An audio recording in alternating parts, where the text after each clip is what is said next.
بسم اللہ الرحمن الرحیم۔ آج ہم میم کی پٹی کریں گے، تو آپ لوگ ذرا غور سے دیکھیں کہ ہم میم کس طرح لکھیں گے۔ اسٹوڈنٹ، ہمارے پاس میم کے دو قسم شیپ ہوتے ہیں، ٹھیک ہے، بلکہ تین قسم شیپ ہمارے پاس میم کے ہیں، ٹھیک ہے۔ ایک میم جو ہے نا، یہ اسی طرح میم ہے، دیکھو یہ سمپل میم اس کو ہم کہتے ہیں، ٹھیک ہے۔ اور ایک میم ہمارے پاس اسی طرح ہوتا ہے، گول میم، اسی کو گول میم ہم کہتے ہیں، ٹھیک ہے۔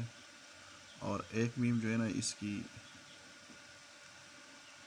شیپ کچھ اس طرح ہے، یہ تو یہ وہ میم ہے جو اکثر آپ لوگ لکھتے ہیں می یا امی یا محمد یا محبت، اسی طرح الفاظوں میں یہ میم ایڈ ہوتا ہے۔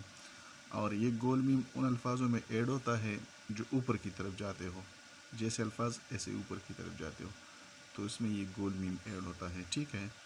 تو میں باقاعدہ لکھنے جا رہا ہوں، آپ لوگوں کی میم کی پٹی ذرا غور سے دیکھیں، یہاں سے آپ لوگ شروع کریں گے، دیکھو میم،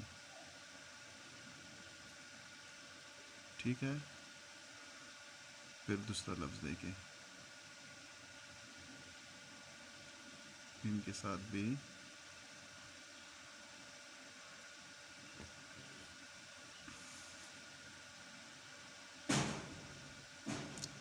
میم جیم،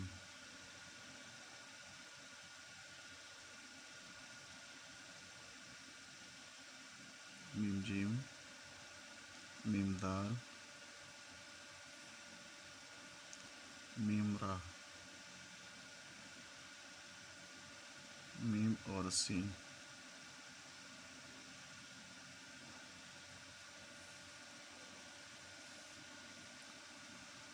اوکے۔ میم اور سین، پھر دیکھو میم اور سوات، تو میم سوات آپ لوگ اسی طرح لکھیں گے، دیکھیں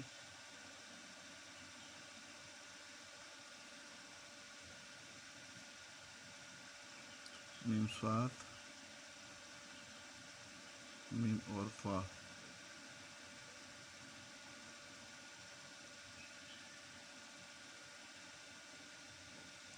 میم اور فا، میم اور عین،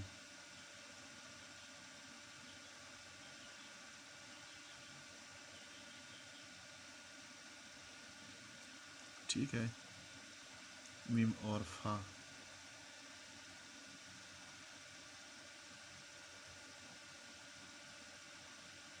میم قاف، قاف بند رہے گا، فا کھلا رہے گا، قاف بند رہے گا، میم کاف،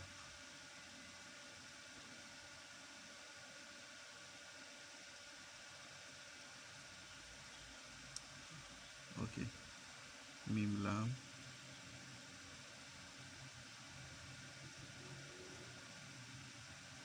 میم اور میم اوپر کی طرف سے اس طرح ہے، پھر میم اور نون،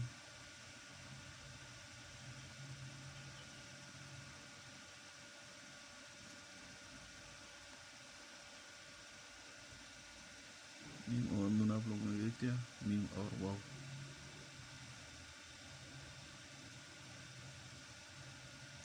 میم ہا،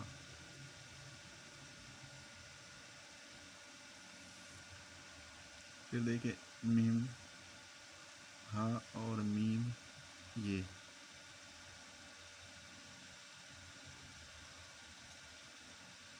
می، یہ آپ لوگوں نے غور سے دیکھا، اکثر اسٹوڈنٹ یہ غلط لکھتے ہیں، دیکھو اس کے میم جو ہے نا اپر سائڈ سے آتا ہے اسی طرح، ٹھیک ہے۔ پھر ایسے ایک خط اس طرح جائے گا، یہاں پہ دو نقطے کا گیپ ہوتا ہے، میم، اچھا۔ پھر یہ دیکھو میں، یہ جو نا ایک دو تین نقطے کے حساب سے جاتا ہے، آپ اس کو تقریباً 6 سے لے کر 11 خط تک کھینچ سکتے ہو، یہ والی یہ